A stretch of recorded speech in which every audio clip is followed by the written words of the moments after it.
Bismillahirrahmanirrahim. Assalamualaikum warahmatullahi wabarakatuh. Alhamdulillah.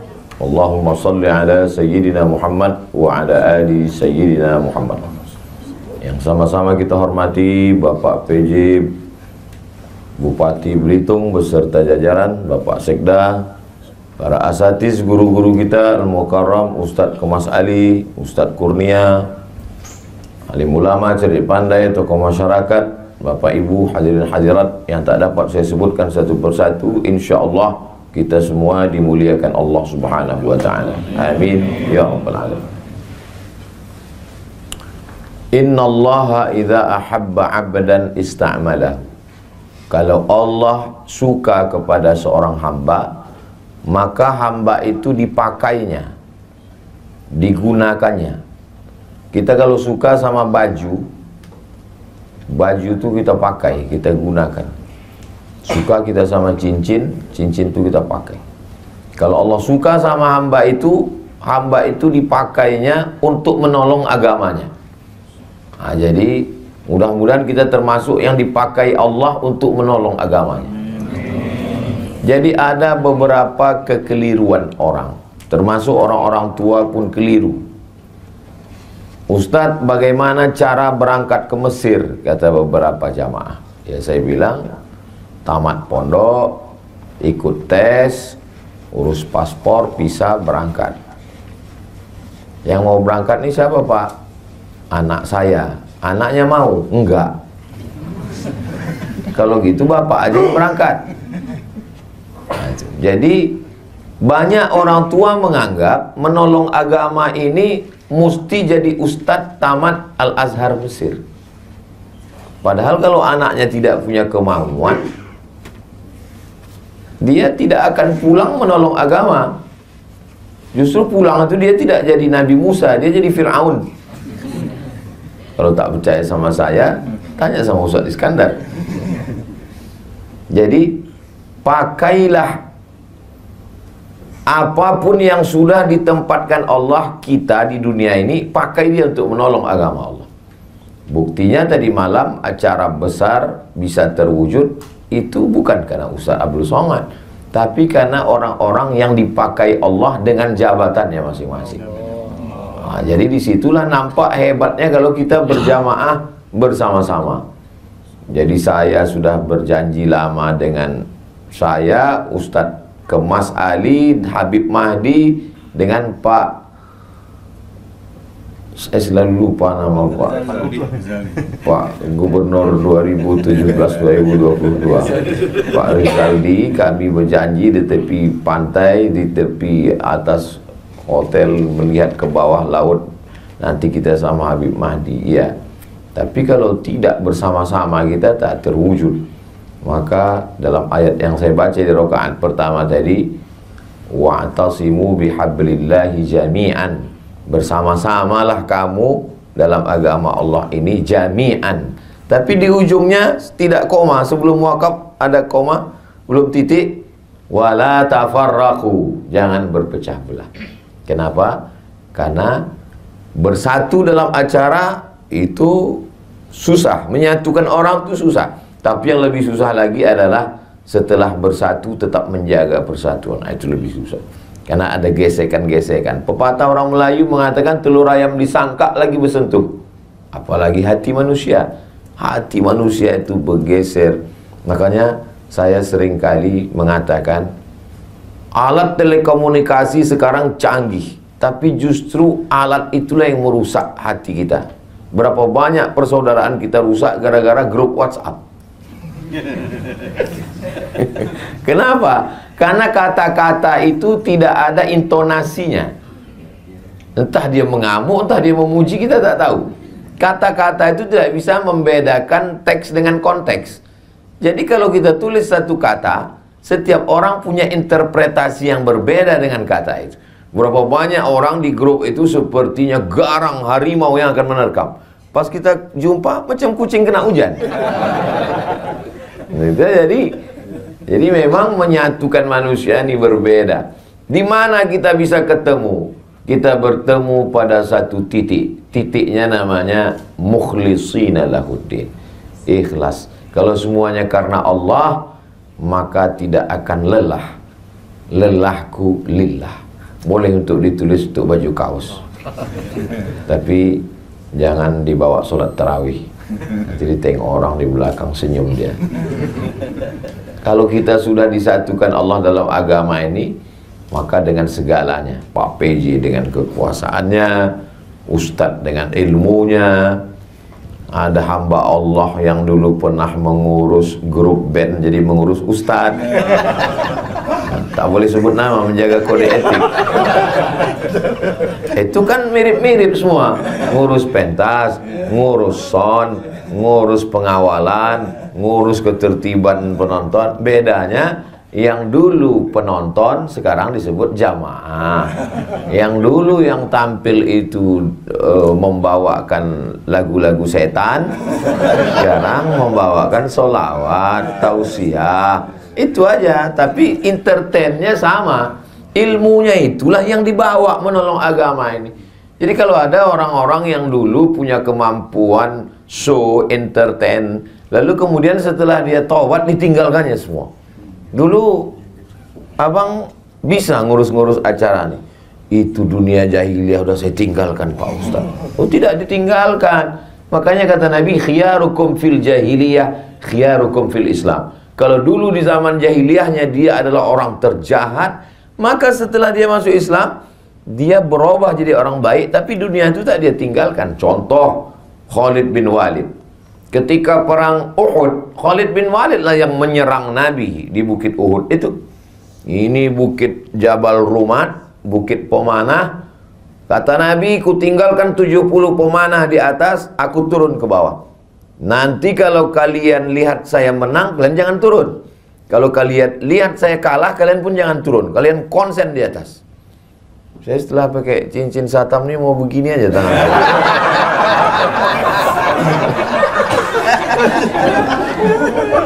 Rupanya pasukan Nabi menang di bawah.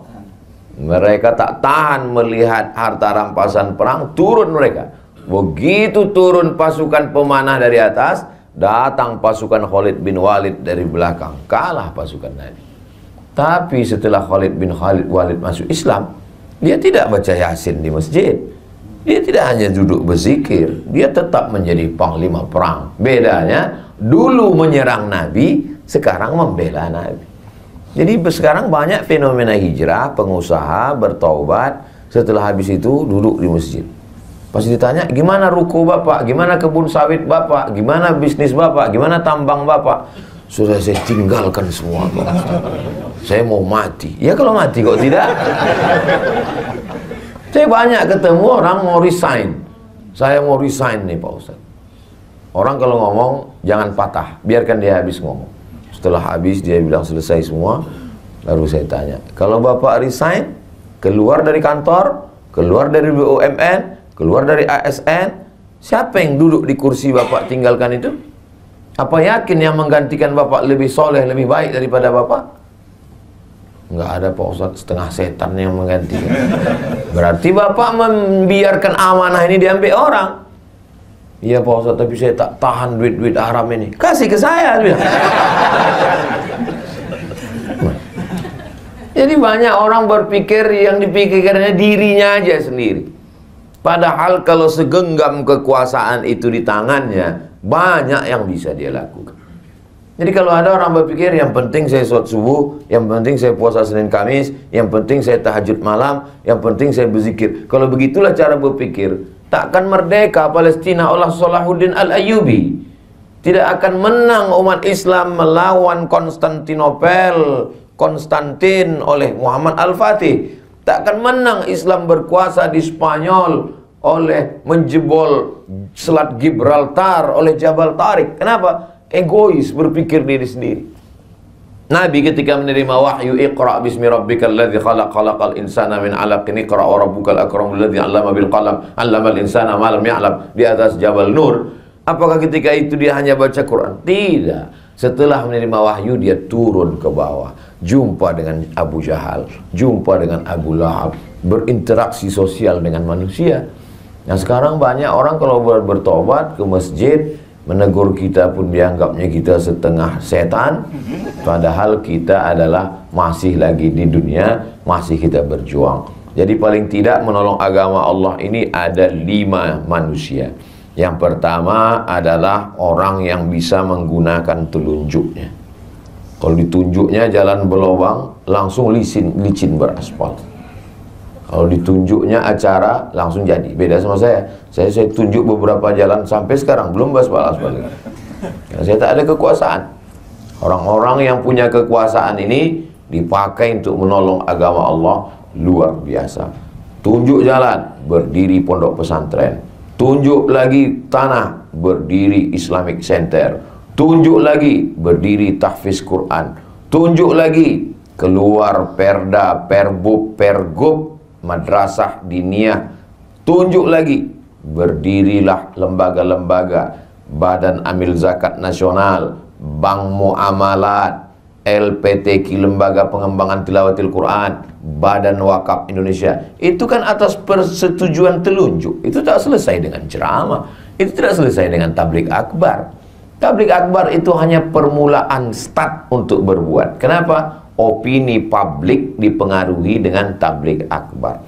Betapa dulu terjadi perubahan. Dulu masih saya ingat tahun-tahun 90-an, zaman saya SMP. Itu dulu anggota dewan kalau mau kampanye ngundang penyanyi dangdut. Sekarang terjadi perubahan, ustadz ceramah.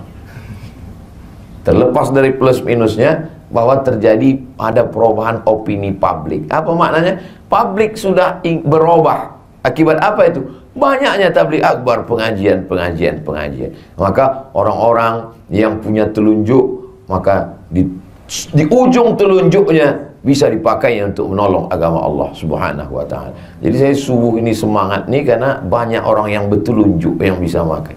Nah, tapi kalau udah di depan saya orang-orang yang pensiun, pernah saya diundang ke acara itu, saya tak terlalu semangat. Saya ceritanya bagaimana menghadapi sakratul maut.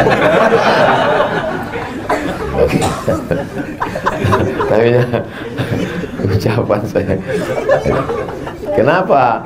Karena saya suka kali kalau saya jumpa sama orang, saya katakan bahwa semua ini berakhir, tapi kita mau meninggalkan sesuatu. Sampai saya di Kairo tahun 2017. Setelah pulang 2002 saya tak pernah ke Mesir lagi. Pas 2017 saya datang lagi karena rindu. Sebulan saya di sana.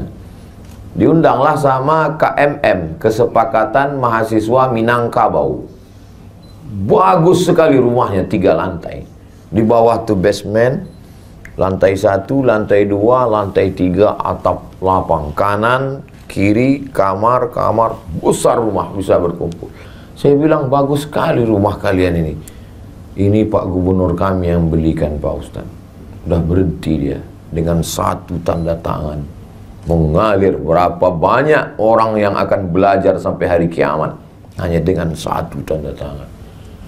Lalu kemudian saya jumpa dengan beberapa sahabat-sahabat yang dekat. Saya bilang, bagusnya Pak, kalau kita tidak ulama tapi kita bisa dapat amal jariah, Bapak kirimlah ini anak-anak yang tercerdas, terpintar, buat tes, berangkatkan.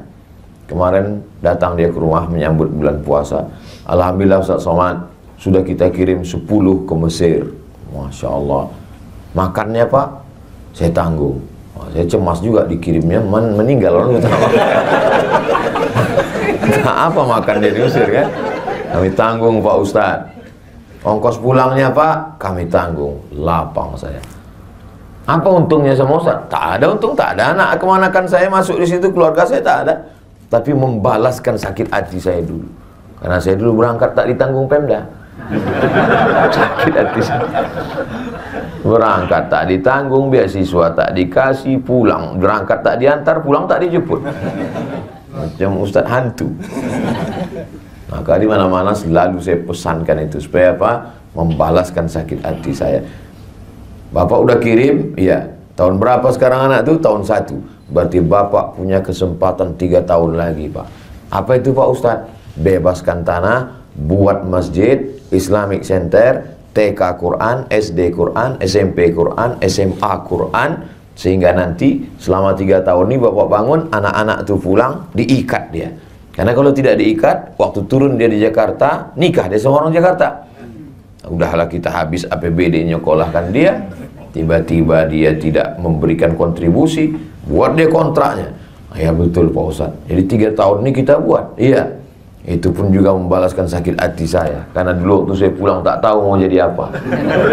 Nah, jadi luar biasa. Alhamdulillah para asatiz adik-adik kelas saya, ini adik-adik kelas saya, Pak Kabak Kesra 2003 berangkat, saya 2002 sudah pulang.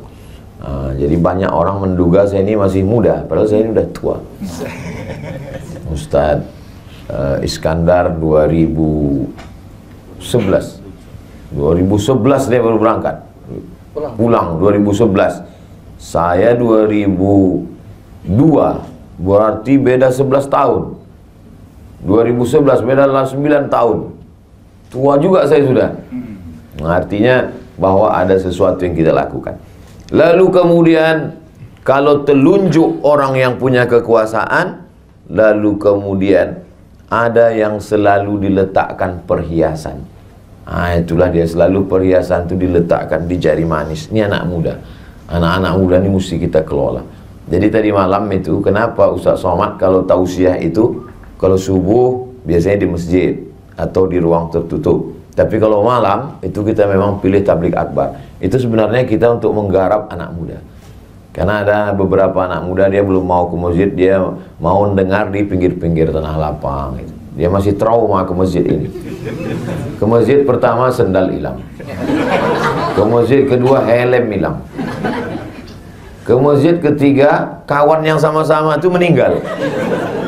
Itu jadi nama penyakitnya masjid traumatic syndrome. Jadi orang-orang begini ini mesti dijinakkan lagi dengan tanah lapang. Jadi berawal dari tanah lapang, lama-lama ujungnya juga ke masjid. Bukan berarti hanya berhenti di tanah lapang, enggak. Jadi yang tadi malam itu kita tidak euforia sesaat, kita ikut bahagia, kita ikut senang, tapi puncaknya adalah bagaimana masjid-masjid kita. Jadi harus ada terus berkesinambungan. Ibarat macam menangkap ikan. Jadi saya sudah menghalau ikan ini dari sini, ada ustadz di sana yang menunggu. Makanya Ustadz Kurnia pun menunggu ikan ini sekarang. Terserahlah entah ikan apa yang datang. Siapkan memanglah jalannya. Entah ikan paus, entah ikan hiu, entah ikan lumba-lumba, asal jangan ikan piranha aja lah. Artinya apa? Kita bekerja sama. Makanya selalu saya katakan, masukkan anak ke pesantren, masukkan anak ke pendidikan yang dikelola para habaib, para kiai kita, masukkan ke madrasah. Itu dalam rangka menghalau ini. Baru setelah itu nanti mereka akan bertanya, di mana kami daftarkan anak kami Pak Ustadz? Bermunculan iklan, daftarkan anak Anda segera, hubungi nomor kontak berikut ini. Ingat, kuota terbatas. Nanti beberapa hari lagi keluarlah iklannya itu. Itu dalam rangka apa? Karena pemuda ini kalau tidak kita garap, digarap aliran sekuler, komunis, ateis, agnostik, liberal, macam-macam di medsos itu. Tadi waktu habis sahur tadi, saya baru aja mengirim web yang diisi oleh orang-orang ateis. Jadi isinya itu ngejek agama aja. Sampai yang di atas itu ditulisnya, kalau memang Tuhan itu ada, kenapa dia menegur saya melalui mulut kamu? Itu kan memandang. Tapi dia pakai fake account semua. Nah, itu saya kirimkan ke kawan-kawan supaya jangan terlalu sibuk berkelahi antara sesama kita, sementara ini kita diamkan. Nah, ini saya artinya anak muda ini mesti kita garap. Lalu kemudian ada telunjuk yang punya kekuasaan, ada anak muda di tengah ini. Inilah dia ulama. Ulama selalu di tengah, selalu menengahi, selalu membersamai. Tak miring ke kanan, tak miring ke kiri, selalu bersama, mengayomi, melindungi, tempat bertanya, fas'alu ahla dzikri in kuntum la ta'lamun. Tapi tidak mesti kita. Ustadz, itu kemarin yang jadi ketua pengurus masjid adalah fulan. Oh, sahabat saya, kawan saya, adik kelas saya, senior saya, kakak kelas saya. Bersama-sama kita. Jadi orang melihat kita. Kalau saya salah, yang disalahkan orang bukan Abdul Somad, yang disalahkan Al-Azhar.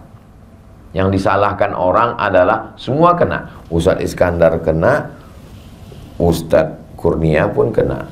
Itu kan kakak kelas kau itu kan, kata dia. Ustadz Kurnia kenal dengan Ustadz Somad? Oh, kakak kelas saya. Oh ya, dulu memang pernah, tapi sekarang udah lama tak jumpa. Alhamdulillah. Mudah-mudahan kita istiqomah insyaallah. Karena kita sudah membawa Islam, sudah membawa Quran, membawa hadis Nabi. Jadi tidak hanya sekedar membawa personal nama kita. Saya dikasih tahu tadi sampai 5.30, setengah 6. Terasa juga dia jam sudah dekat. Telunjuk ulama, anak muda. Kelingking ini jangan disepelekan. Walaupun dia kecil, kalau tak ada dia cuma mengorek upil. Kalau tak ada dia cuma mengorek telinga. Gatal lubang telinga kita. Takkan mungkin pakai jempol. Besar betul lubang telinga. Artinya apa? Memang ada orang-orang kecil, tapi jangan lupa, boleh jadi azab Allah itu tidak turun karena yang kecil-kecil ini. Orang kecil itu lebih ikhlas. Orang kecil itu lebih tulus. Orang kecil itu lebih dekat kepada Allah. Kenapa? Rahmat Allah itu turun di hati yang hancur berkeping. Boleh untuk update status besok pagi. Mana tahu ada adik-adik yang hatinya hancur berkeping. Kenapa kadang hidup kita itu dibuat Allah hancur babak belur, berkeping macam kaca jatuh ke batu? Karena di saat itulah sujud kita lebih lama. Karena di saat itulah air mata kita menetes. Kalau kita di atas awan, bangsawan, bangsa yang hidup di atas awan, kita mungkin angkuh dan sombong. Tapi kalau kita sudah jatuh terjerembab, saat kita berteriak, tak ada lagi manusia mau mendengar kita, berbisiklah ke tanah. Malaikat-malaikat di langit akan mengaminkan doa kita. Saya sejak di Belitung ini puitis pula sekarang. Maka orang-orang kecil sepele ini jangan disia-siakan. Masya Allah, tabarakallah. Kemarin Ustadz kita berbuka bersama 16.000 porsi. Terbayanglah itu berapa duit.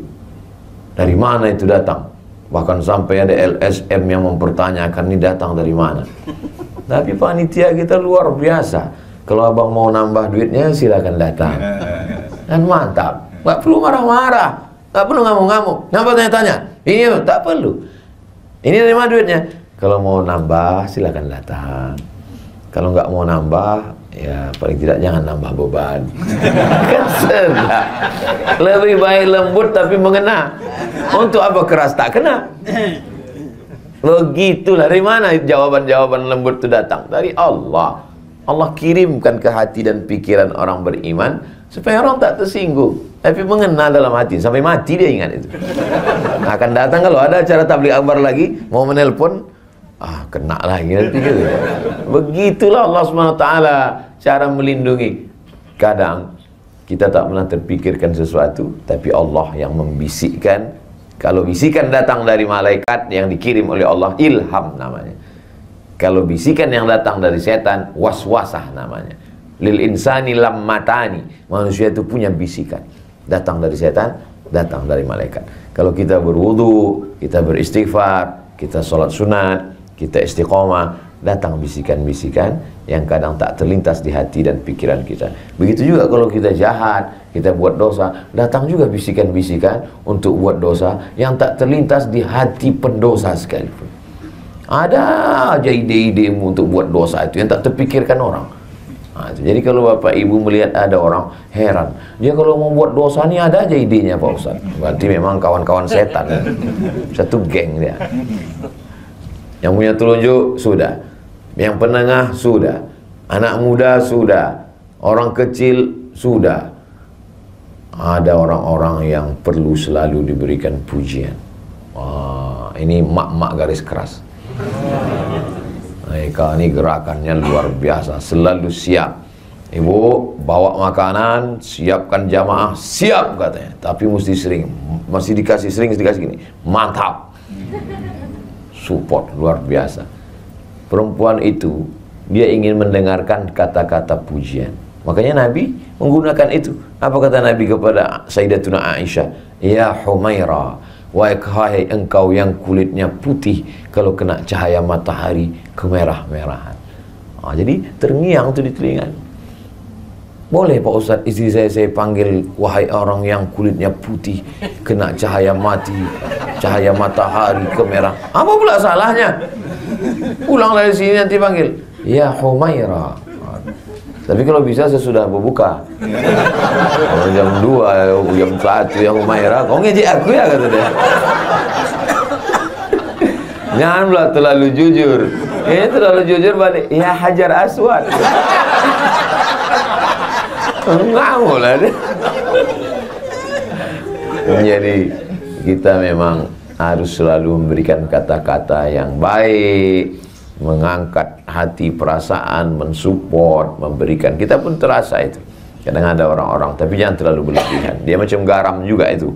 Kalau pas dia penempatan garamnya itu pas dia enak. Tapi kalau terlalu berlebihan, asam, apa kita pusing kepala kita mendengar pujian-pujian. Makanya kata Nabi, kalau orang terlampau memuji, ambillah pasir dan hembuskan ke wajahnya.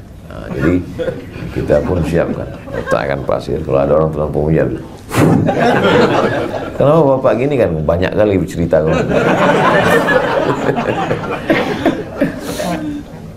Saya mohon maaf, duduk di atas ini bukan kemauan saya. Ustadz Kurnia yang ngasih kursi. Begitulah sibuknya kemarin orang mencari kursi, saya dikasih pula kursi. Nah, kenapa saya dudukkan di sini? Biar sejajar sama kamera. Nah, ini saya jelaskan supaya jangan ada dusta di antara kita. Nah, setelah pertemuan ini kita tidak berpisah, karena kita akan selalu bersama dalam doa. Tak putus doa saya untuk Pak PJ beserta Ibu, Pak Ezaldi beserta Ibu, untuk Pak Sekda beserta Ibu, untuk seluruh Belitung saudara-saudara saya dalam La ilaha illallah Muhammad Rasulullah SAW. Mudah-mudahan Allah menjaga bapak-bapak Ibu semua. Allah menjaga Belitung, Allah menjaga saudara-saudara kita sebangsa setanah air, dijadikan Allah negeri ini baldatun thayyibatun wa rabbun ghafur. Keluarga kita sakinah mawaddah warahmah, anak-anak kita soleh dan solihah, istiqomah kita sampai mati dalam la ilaha illallah. Ala hazihi niyah, untuk niat yang baik ini. Al-Fatihah. A'udzubillahi minasyaitonir rajim. Bismillahirrahmanirrahim. Alhamdulillahirabbil alamin arrahmanir rahim maliki yaumiddin. Iyyaka na'budu wa iyyaka nasta'in. Ihdinas siratal mustaqim. Siratal ladzina an'amta 'alaihim ghairil maghdubi 'alaihim waladdallin. Amin. Allahumma inna nas'aluka salamatan fid din. Selamatkan kami dalam agama kami, dalam akidah Ahlussunnah wal Jamaah. Jangan sampai anak cucu kami murtad, na'udzubillah. Jadikan mereka istiqamah dalam iman dan Islam. Wa afiatan fil jasad. Sehatkan badan kami supaya kami bisa beribadah, menolong agamamu. Wa ziyadatan fil ilmi. Tambahkan ilmu kami supaya benar amal kami. Wa barakatan fil rizqi. Berkahi rezeki kami supaya kami bisa menolong dengan wakaf, zakat, infak dan sedekah. Wa taubatan qablal maut. Dosa kami banyak, berikan kami taubat sebelum mati. Wa rahmatan indal maut. Curahkan rahmatmu ketika kami mati. Wa maghfiratan ba'dal maut. Berikan kami ampunan sesudah kami mati. Allahumma hawwin alaina fi sakaratil maut. Ringankan kami ketika melewati sakaratul maut ya Allah. Wan najata minan nar. Selamat dari api neraka. Wal afwa indal hisab. Maafkan kami ketika nanti segala amal kami akan dihisab, dihitung di hadapan. Rabbana hab lana min azwajina. Jadikan pasangan hidup kami, suami, istri, anak-anak kami qurrata a'yun, sejuk dipandang mata, menenangkan hati kami. Rabbana hab lana minas shalihin. Jadikan anak kami anak-anak yang soleh dan solihah.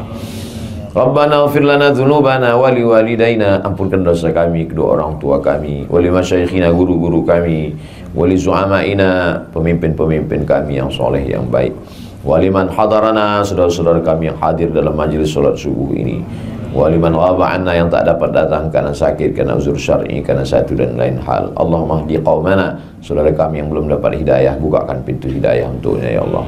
Allahumma khtim lana bi husnil khatimah wa la takhtim alaina bi su'il khatimah. Allahumma ja'al akhir kalamina, jadikan akhir kalam kami inda intihai ajalina, ketika ajal kami sampai, kalimat yang keluar dari mulut kami la ilaha illallah Muhammadur Rasulullah sallallahu alaihi wasallam. Kalimat haqqin 'alaiha nahya, dengan itu kami hidup, wa 'alaiha namutu, dengan itu kami mati, wa biha nub'atsu, dengan itu kami akan dibangkitkan di padang mahsyar. Rabbana atina fid dunya hasanah wa fil akhirati hasanah wa qina adzabannar.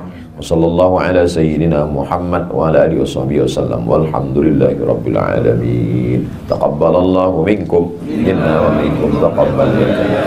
Terima kasih kepada Bapak Ibu semua. Mohon maaf atas segala kesilapan dan kekhilafan. Kami akan bertolak menuju Palembang. Besok pagi saya pulang ke Pekanbaru.